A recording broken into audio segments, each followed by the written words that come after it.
I delivered mail for 14 months at Reebok. Mailroom to the CEO, which, by the way, that's a great title of a book. We had a competitor in Adidas owning a competitor in Reebok. It was a very difficult model for us to work. We were very constricted in what we can do. But I knew from the beginning it wasn't working right now. This is the biggest shift in our industry. We're going through a renaissance period in this industry that hasn't happened in 15, 20 years. And so the reason I stayed is to be part of the team to get Reebok back to its rightful place.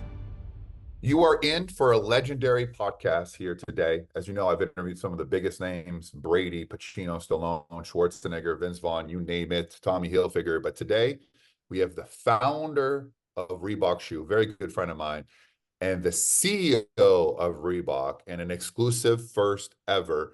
And this is the sort of reemergence of what was a forgotten brand and has come back at the forefront, and really sort of becoming cutting edge in a place where Adidas and both Nikes have lost contact with their base. Under Armour has gone down, yet Reebok is actually on the rise as well. It's sort of a rebirth, never went away, but a rebirth as well. And today we have a man who's the CEO, but actually interned in 1991. He went from intern to CEO currently. Please welcome Todd Krinsky. How are you, Todd? I'm great. Thanks for having me. And then we have Joe Foster, who needs no introduction on this show because he's been on a few times. He's a ratings goal, who is the founder of Reebok. How are you doing, Joe? I am doing fine, JT. And it's good to be on here with Todd. It's fantastic, this. I love it. Yeah. So let me ask you a question, Joe. When you sold, does that mean Todd is basically Todd, you came as an intern when Joe sold? Is that a fair assessment? Because the timeline seems the same.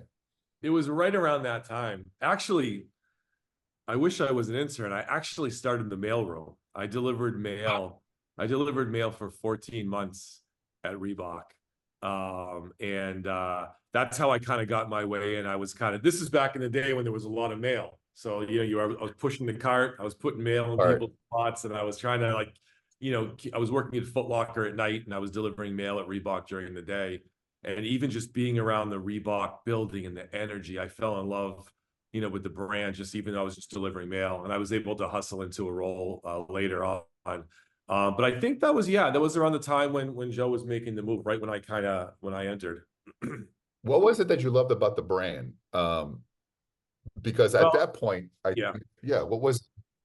Well, what was happening, what was very interesting is so I was working at Foot Locker at night. So I was selling Nike, I was selling Reebok pumps, I was selling Adidas and all that. But being there in the day, there was such an entrepreneurial spirit at Reebok that I think started with the Foster family and moved into Fireman family. There was always this entrepreneurial spirit. There was always this feeling of doing things a little more disruptive and different than maybe the status quo of a Nike and Adidas. And you could feel that in the building. You could feel that. And I happened to spend a lot of time with the designers and the engineers at the time. And I was just picking their brain every day. But there was this challenger kind of mentality in the building. There was this kind of mantra about the fact that, it was always about taking a risk. It was always about being entrepreneurial, and it was always about being in sport in a unique way. And this is what I gravitated towards. This is what I fell in love with. And you could feel it in the building. It's permeated through the entire building. Even if you were just delivering mail, man, you felt it. So Joe, what was it about the culture you built where that energy was there when it transferred, right? Because when you sold out at that, the shift of taking over your baby and giving it to basically selling it to somebody else, was the brand at that time, from your mind, you couldn't take it any higher, but there was still that culture energy? What was the energy he's talking about that you created? I think the great thing was that when Paul Fireman and I met, I knew he was a guy who was hungry. In fact, to quote him, he had wrinkles in his belly. He needed that. He needed food. He needed something. And at Reebok, we'd always had that inquisitive form of entrepreneurship. We wanted change. As you know, and I've said before, it took me 11 years to get into America. First time, 1968. We got there in 1979. So, and at the point, that was fine. The one thing I realized was that if we were going to really expand Reebok. Reebok was going to make it. It wanted an American in charge in America. And I remember saying to Paul, look after America. The rest of the world will come. And Yeah. what was created in America was that fun side of entrepreneurism. The thing that we had a bit of tongue in cheek on occasions with Nike and Adidas. We like to enjoy it rather than just be dead serious businessmen.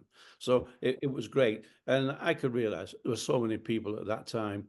Arnold Martinez, there was Steve Liggett. I mean, these were the people, and there were a lot of people that really fell in love. Just as Todd said, he fell in love with the brand. And that's the one thing that I really treasure most. People falling in love. And I travel now around and we meet a lot of Americans. Americans say, oh, pump, I was a kid and I loved that. I loved those pumps, but parents wouldn't buy it. I had to get a job. So it was wonderful to have those people who were in Reebok at that time. And it wasn't that I was getting too old, but I thought, this is time for a lot of youngsters to come in and take over. Just again, like Todd, feel for the brand, have ideas. So it was great to step back, which I really did. Rather than retire, I stepped back because I've never lost contact. But stepping back, other people can take those reins and take it to the next level. So Todd, the story from the mailroom, I want to take you from the mailroom to the CEO, which, by the way, that's a great title of a book, by the way, from mailroom to CEO. I mean, you know, you see that in movies, right? That's like almost a Hollywood script. Take us to the process. People talk about Michael J. Fox, The Secret of My Success. He went from the mailroom to CEO. That's a movie people reference with me sometimes. Yeah, no, actually, because I'm trying what movie, so it's good you brought it up, but like you literally went from so what was it, the type of person, what did you do to get promoted at every level? And I'm sure there's also sometimes that corporate ceiling, that, you know, politics involved. It's a big company. And so take us through that process of growth from you as a male person all the way to the CEO. How did that happen?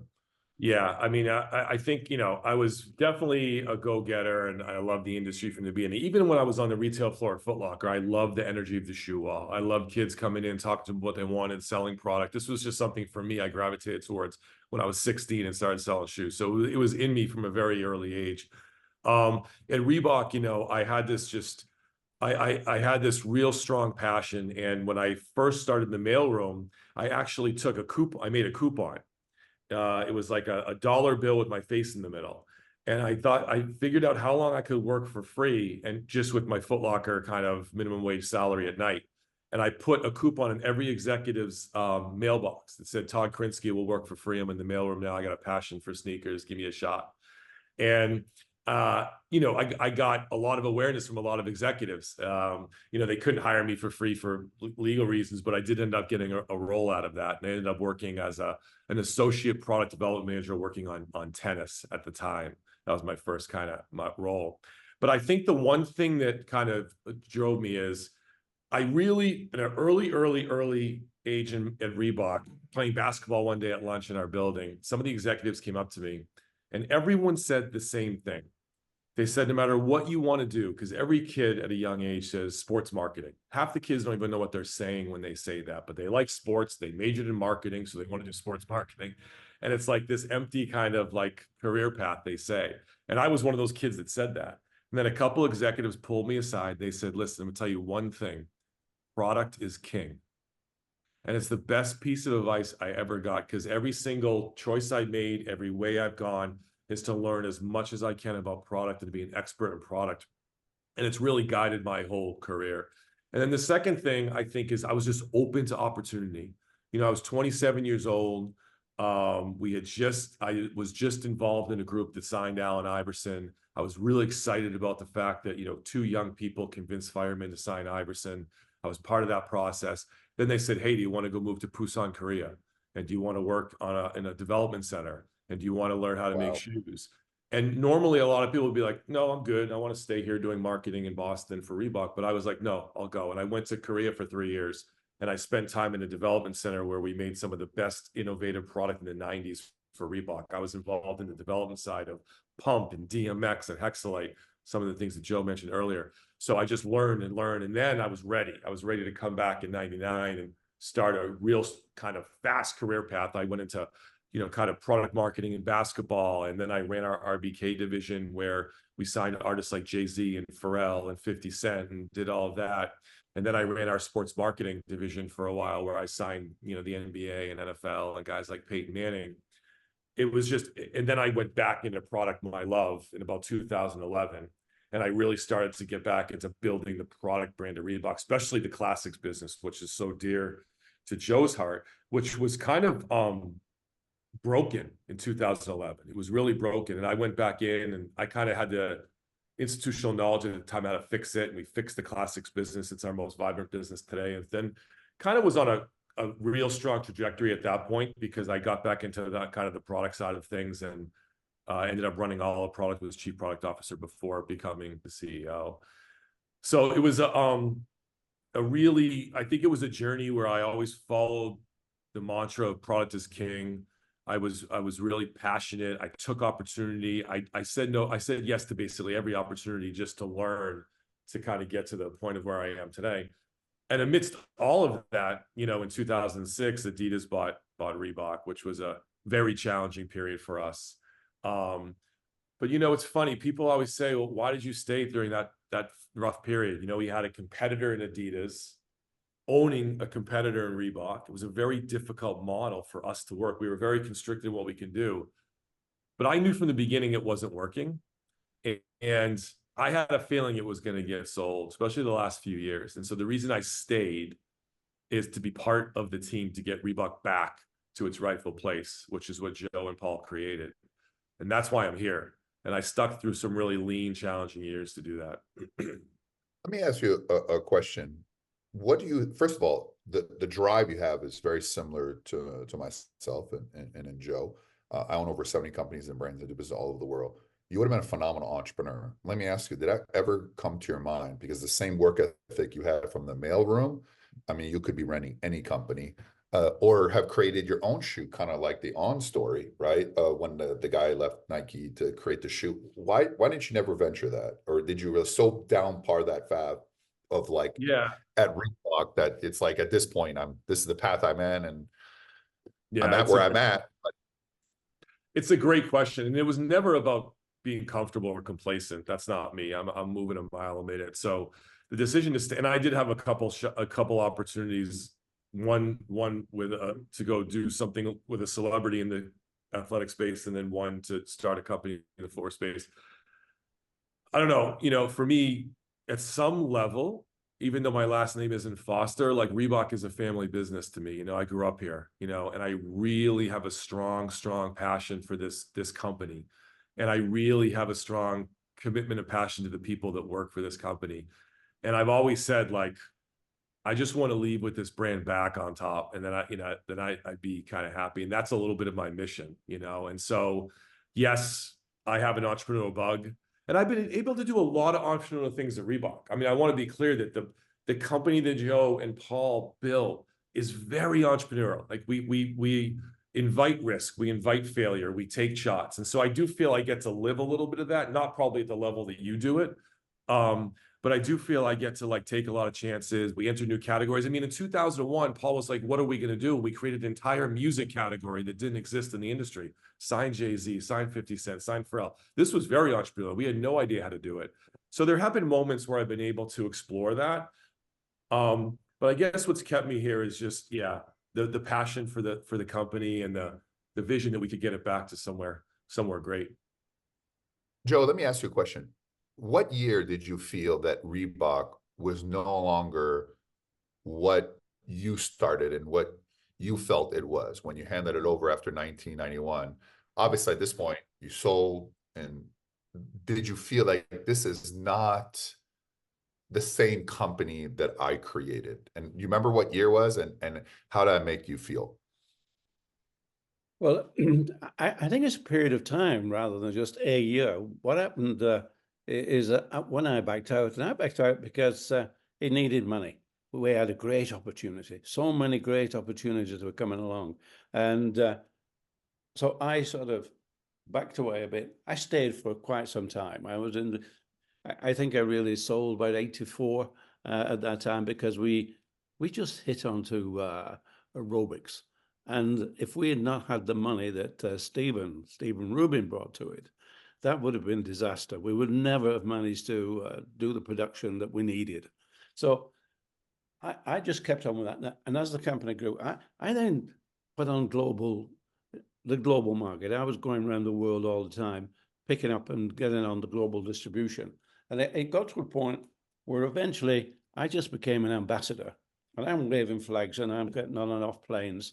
And for me, well, I mean, we know that Todd's gone through a period of life. What he was really excited, and he had an opportunity to put back what Reebok started as, and that was a company that had fun, enjoyed, and developed, and took risks. He's had a chance of doing that. By the time I backed out, we were a large company, and from Jeff and myself, when we started as two people, we'd always had problems. We'd always taken those problems, taken those challenges, and we learned how to take a challenge and turn it into an opportunity.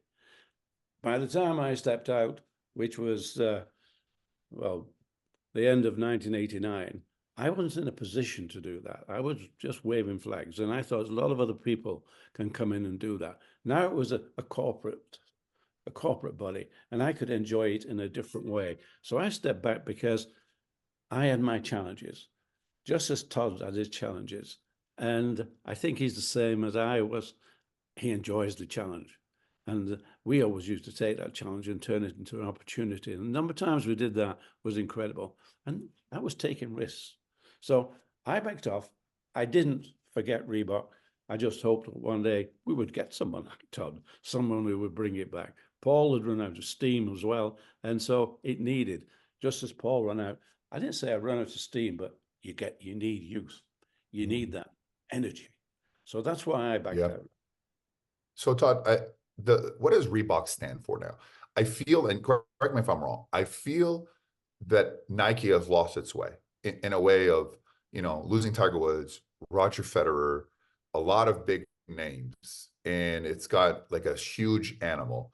But on the other side, Jordan is just crushing it. I felt like Under Armour made a big push, and all of a sudden, just kind of not as apparent anymore. You have the shoe On, which Roger Federer is an investor in, which they gave him a piece. And they seem to have done really well marketing online and carving a specific niche. Puma is very European. Yeah. Adidas is soccer, right? I mean, or kind of like you talked about the classics, right? Almost more like I wear with my jeans and stuff like that. Where does Reebok stand in your view in the market today? And where do you want to take it?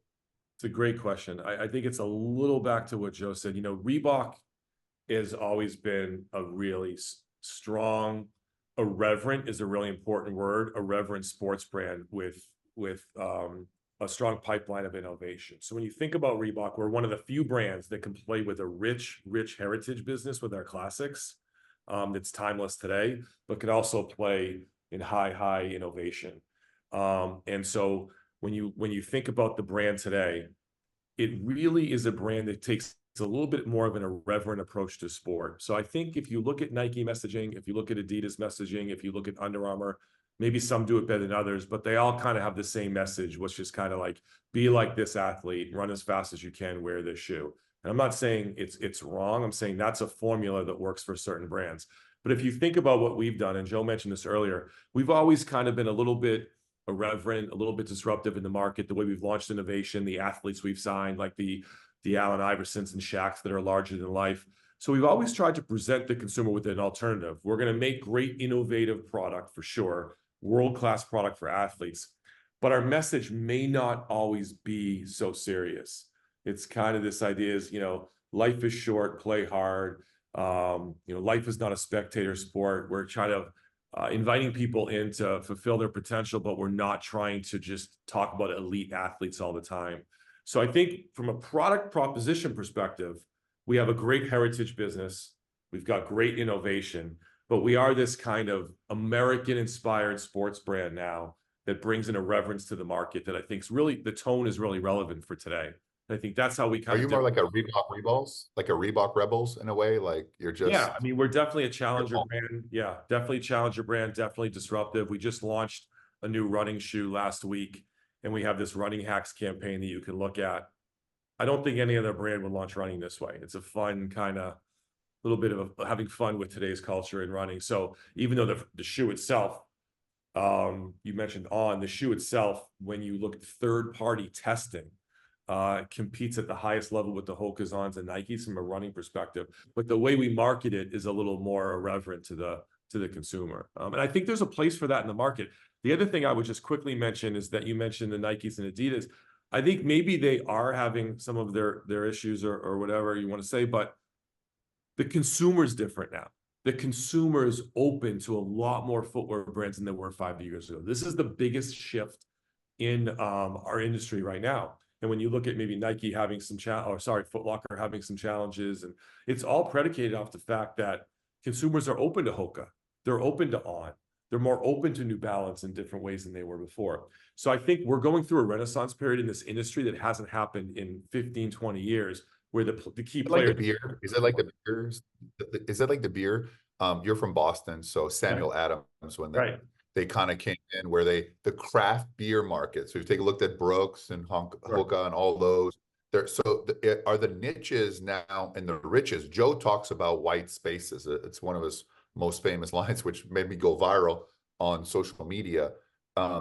What's the white space now for Reebok? Like the thing that you're going to carve. And Joe, I'm curious to hear your thoughts about what his white space is compared to your initial, and whether or not they're really the same or it's just an improvement of what you've had. So what's the white space, Todd? Yeah, I mean, I think the white space for us is that I think that the brands right now have been really kind of, I think, there hasn't been a lot of innovation, and I don't think there's been a kind of different point of view on sport recently. So we're coming in very disruptive. We're coming in with innovation. If you think about Reebok in the 90s, it was bold, unapologetic. It was a consistent pipeline of innovation. We talked to the consumer different about sport. We signed athletes that kind of had a little bit of a different perspective than the normal athlete. That's what you're going to see. You're going to see a disruptive sports brand re-enter the market in the way that we did before. New playbook, but the ethos is what really put Reebok on the map in the 90s. I think that's really the white space. But then I think we can also, the other great thing about Reebok, when the trends shift to kind of lifestyle and white sneaker, we've got tremendous heritage there in lifestyle running, tennis, and basketball. When it shifts to more innovation, like what's kind of happening right now, we've got a prolific kind of pipeline of innovation. So that's what you can expect from Reebok. I think the white space is that the industry's tired. It's kind of a little bit quiet. And I think you need a disruptive player to kind of speak different to the consumer. Well, I accept your invitation to be that disruptive place. And Joe and I both agree, right, Joe? That's right, yeah. Yeah, Joe, so how is your white space?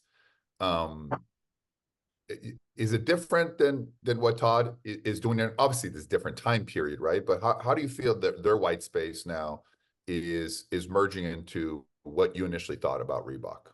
Well, I haven't had a longish life. I'm able to look back, and Todd's right, heritage. Heritage is there. We can go back, and things go around in circles. Well, they don't really go around in circles. They cycle upwards. They just cycle round. So they come in a different way. We have heritage that can go back, right? We can go back to mid-90s and a lot of successes there. We can go back to the 50s. We can actually go back to 1895. We can go back to my grandfather inventing the spike running shoe. We can go back to his first world records in 1904 in the family business. Okay, it was called J.W. Foster then. It's had a change of name, and here we are now with Reebok. But we have so much history, and I think that is our white space. Our white space is we can turn the page so often and find a new place that we can revive. As Todd said, classics are coming back. They're there now. They're brilliant, and I think this is something that not even Nike, not even Adidas can go back that far. Adidas started making slippers. That was their business way back. But Foster's, Reebok, we've always been sport, and we've always been finding new spaces. Yeah.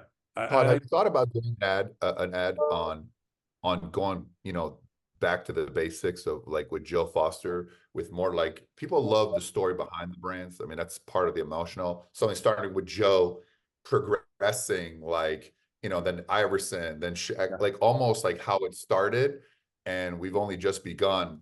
There's a lot of people that like to see the story behind the brands. It's becoming the story, right? And you have a great story, and with adversity as well, which is, that's what people go through life. It's not always just peaches and roses. So have you thought about incorporating sort of a campaign from how it started, how's it going, and where we're going type of feeling to it?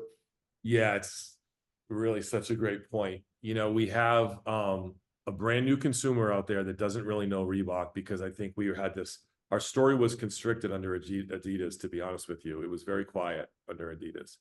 So now we also have new owners. We have new partners around the world now. So yes, we have been talking about how you bring that incredible history that started, with the running spike, all the way through to all the disruption of entering a new category in fitness. Like aerobics didn't exist until Reebok kind of, supplied women with that product, in the 80s. And then it went to all the disruption in the 90s with innovation and Iverson and Shaq and all of that. Then we entered the music business, the first company to do that. And then on to all the stuff that we've done since with innovation and classics. So there's an incredible history there. And we are trying to right now determine how we tell the history of Reebok to a new generation. And you're right, storytelling is so important today, but how we don't lean too much on it, because we want to be a brand of choice for the future generation. So it's a kind of fusion of that. But yes, we are kind of thinking that. And that's one of the things, I don't know if you saw, but really quickly, we brought Shaquille O'Neal and Allen Iverson back into the fold in official executive roles. This is something that no other brand has done. Other brands may have athletes in perpetuity outside of maybe Michael Jordan. Every other athlete, maybe they get some shoes or they go to a clinic, but we have an amazing relationship with all of the personalities through those eras that we can bring back. And that's what we did with AI and Shaq. So I think we are looking to do that. Yeah. I have and I want to talk about celebrity branding, because I think I'm fascinated by it, especially being big on branding. Have you thought of a campaign, I'm just putting out there, to do something what nobody has done, right? So the model has been celebrity based, the Jordan, the Messi's, the Steph Curry's and everything. Right. And what if the campaign would be kind of like, and you did that with my neighbor, ultimately, just like regular people, and like, what, but alongside maybe the athlete, like, hey, I'm the brand, like Reebok, like at Reebok, you're the brand, you know what I mean? As opposed to what everybody does, the celebrity, and put a campaign. And if you remember this, and they did this in South Africa, and I remember this was shocking, where Coke created cans of Coke with your name on there. Like it was, and literally when it go viral, people would buy it because it had their names on there. And that might be a cool thing about how Reebok is a brand of the people. And you know what I mean? Because that's who it is. Like, you know what I mean? And yes, you have some celebrities, but you know what? I'm the brand too. So, you know what I mean? And that would be like a funny, especially with Shaq being funny, it'd be like, and I think then people like me, or, I speak to 10,000 plus people on stages and stuff like that, be like, hey, listen, I'm the brand. I'm the endorser, the sponsors. And I think that because it's become so celebrity thing. What do you think about that? I think that it sounds like you have a microphone in our building. I am telling you right now, as we sit here on whatever day it is, March 6th, we actually are doing something very similar to that. We have a campaign. I don't want to give too much out because it's pre-production, but the sentiment of what you're talking about being kind of the people's brand, and about kind of taking some of the athletes with regular people and telling their stories, and being that challenger people's brand. This is the space we're in, and what you're talking about is an execution of that. So yeah, I'd love to share more of it with you as we move forward, because you're speaking. No, of course, I understand, but at least I know my thoughts. It's always been a thought in my head. Why is celebrity branding so important in the shoe business? You go way back, so you've seen it all with all the celebrities. What is it that if a celebrity wears the shoes makes people want to buy? I feel that the old school Reebok was really about the white spaces, the shoe, the people, right? But as the movie Air with Jordan, I mean, that's probably one of the greatest success stories, and through all these celebrities and shoes. Why do you think, after talking to the brands, the celebrity, the consumer, what is it that if a celebrity wears the shoe, somehow it's worth more, it's more valuable, it creates this. What is it between the relationship between celebrity branding, and how important is it for Reebok to stay relevant, to still get those celebrities, because we live in an influencer world? Yeah, I mean, I think everyone likes to say they're moving away from it, but it's hard because it does work. I mean, it's one of the few things that you can really drive an ROI when you sign a certain, especially young female influencers today. I mean, you can really see their ROI when a certain person wears a shoe, talks about a shoe. Listen, I think when you look at the business, if you go into a mall, the consumer has a choice between 100 shoes on the wall at any given time, you know, from 10 brands. And this is kind of what the consumer is looking at. And so anytime a young influential person, especially somebody that has a fashion appeal, I think this is something that's changed a little bit. Not any music celebrity is going to drive footwear sales, and not any basketball player is going to drive footwear sales. But you do have that upper echelon of talent that they understand fashion, they know what they're wearing, they know how to style it. Sometimes it takes the consumer seeing the way that the consumer wears it. What do they wear the shoe with? How do they lace the shoe? All of these little nuances are really important to drive fashion. So I think because there's so many shoes out there and such a wide kind of cross section of shoes, seeing people you admire and respect fashion wise wear it, I think is something that still pushes it over the edge. And I think the other thing that you talked about is storytelling. When you do collaborate with somebody and they are truly involved in the creation of the product, they bring their personality, they bring their interest into creation. I think that becomes also a lot of interest to the consumer that's always looking for the story and why did this person get with this brand, you know? And I think the more creative and the more the talent's into the process, the more the consumer buys off on it. And so that's another big part of it, is just the storytelling. But it's not going away. One more question. One question on each thought I'm going to ask you, and then we're going to end with Joe. As the CEO of a billion-dollar company, Reebok, what does your day-to-day look like? There's always a curiosity. You're the man on top of the food chain. What time do you wake up? How do you structure your day? You know, as being a CEO, you have all these direct reports. Are you still obsessed on the product kind of creation, because that is your background? Or at this point, you have to rely, give us an idea of what your day-to-day looks like. No, it's different every day, but your role as a CEO, as the driver. Yeah, I mean, I guess the backdrop of this, I would say I'm going through a journey to try to spend less time on the product creation side, because this is my passion. I still feel like, you know, I can make the calls on product. Sometimes when I walk in a product meeting, the teams are like, okay, he's going to tell us kind of what to do again. And so I try to be very disciplined about, you know, not getting too involved in that anymore. But, you know, I would say I'm on the road a lot. So I'm one of the, I guess I'm a CEO that likes to be in front of customers. I like to hear the good, the bad, and the ugly. It's how I kind of learn the business. So I'm constantly in front of customers around the world, with our markets around the world. So no 2 days are the same, because I do travel a lot. I think, you know, information is key. I love to just be in stores and talking to consumers about, you know, what they chose, what they're looking at. This is what keeps you young, and this is what keeps the pulse on our business. So always in front of customers and consumers. You know, I do get up pretty early, and I make sure I either work out before What time do you get up? So I get up, every morning I'm up around 5:30, 6 latest, and I'm either working out at home really quick, or I make sure I work out at lunch every day. So I'm definitely getting a workout in during the week. Without that, I'm definitely dead in the water. So, you know, I'm 5 days a week doing something, either boxing, running in the morning, or some type of functional fitness. This is like something I got to do, or I will absolutely not be productive for the teams. And then I think, you know, the center of gravity for me really ranges when I'm in the office. I mean, some days it's really more on the US commercial business, because I'm really close to that, working with the teams on what's selling and what's not, what the trends are. Some days I'm talking about what, you know, how we can create more demand. So I'm talking about, you know, culturally what's going on, influencers.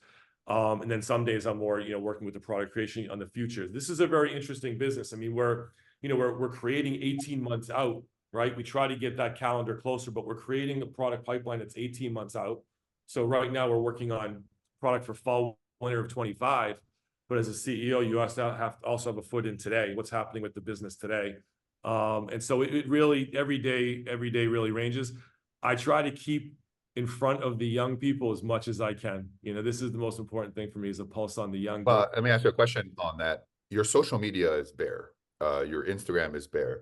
We live in a Instagram world. You are the face. You're a phenomenal speaker. You have great advice. You're very inspiring. Why not put yourself more out there into the day of the CEO of Reebok, which a lot of, I think Phil Knight is probably 150 years old. And then, no one really knows who the CEO of Adidas is. Kevin Plank is not there anymore. And, you're on the touch, and I think are just putting up motivational stuff on point with the brand, or just interviewing customers as CEO. I think that would go a long way, especially connecting, like, here's the CEO of a big company talking to the consumers in the shoe store, and bringing smiles or being there. So why haven't you done that? Because you have a gift. So sometimes you see this very left brain person, you're like, okay, I get it, you're not there, but you're a personality. Why haven't you done that? I think it's a great question. I've been asked this before. I don't know if I have a real good answer for it, other than that I am just moving a mile a minute right now, trying to, turn this brand. This is an amazing opportunity that I've been given. It's a big responsibility. And so right now I am just maniacally focused on the turnaround of the brand. We're hiring new people. I'm meeting new operators around the world that are helping us grow the business. So I guess, for lack of a better answer, I've just been kind of focused on the turnaround. But I think that you could have a camera crew follow you around and do some edits. I mean, that the live stuff, and while you're right? So fair. I think you should. I think you should. I think, because I think your messaging is on par. People like to see the face behind the stuff, and clearly you're super motivated. And I think that's why the team responded. Joe, what do you think? We've heard this amazing interview. It started with you. I think the brand, I still remember wearing pumps in basketball game, and I would literally psychologically pump it. It was kind of like, I remind the pump of being, for those who've seen the movie Over the Top, where Stallone would put the hat backwards, and then all of a sudden he'd be strong, which is the first movie I ever saw. That's how I felt with the pump. No joke. Like, I would literally psychologically pump the thing, and it would sort of like go in there, and I felt like I was invincible because I just pumped the stuff. It's so weird. I mean, I was young, but it was there. Joe, what do you think, listening to this, and the direction of Reebok, and the excitement in Todd's voice, and how do you feel? Well, I think this is wonderful that we have Todd up there now, because that was my dream for the company. It needed driving. It needs somebody up there who can talk, somebody who knows the business, somebody who loves the business. And so we got the right person up there. And like you say, you as a motivational coach, exactly, you're seeing what's needed. And I think that's great. We can go back now. We go back to influencers. That has been the standby for marketing for sports trade ever since my grandfather gave his shoes away to the best runners who would give him world records. So that's a standby. But white space is the secret. Find some white space.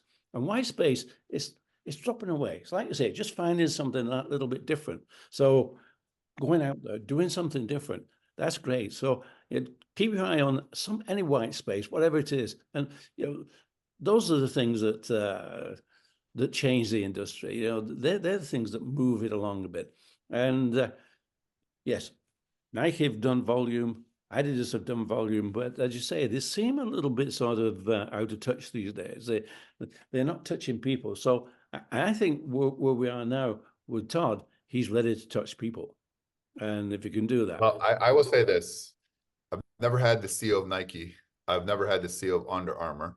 And so why would I encourage brands that are not brands of the people? And Reebok is a brand of the people. So I think I'm officially going to switch over to Reebok, Todd, and I'm going to go on this thing where Reebok stuff. And I think, because I love the underdog. I've always loved the underdog story, and Nike is not an underdog anymore. It's a machine, so Reebok is a phenomenal product that I think everyone can get behind. And because as they're reinventing their journey, we're all reinventing ourselves somewhere, somehow. And Reebok is a brand we can relate to. Whether you're running and you're trying to win, or just in a day-to-day life trying to get to point A to point B, we are what we wear a lot of times, right? And we make a statement. And when you put on a pair of Reebok, just know that, you know what, I may be the underdog today. And as they grow, we grow. And, I think that's the journey of anyway, we all want to win at life, and winning, it means different things for different people. And I think that's the really cool part here, that, brands, it got lost and now it's back. Big brand ambassadors, excitement. By the way, great hoodie, by the way. I have to say, I have to give you a compliment on the hoodie. It looks really good.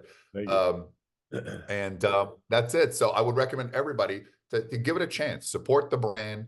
you know, feel how it feels. And, you know, and sometimes you're realizing, you know what, this is, you know, and sometimes when's the last time you tried something the first time? You know, we get stuck sometimes at the one vertical. And like Todd said, people are trying different things. Try it, and you just may never go back. And I hope this interview, you know, when you meet Joe or we ever see Todd or you see Todd on social media when he does his video, remember that he's connecting with you and he cares.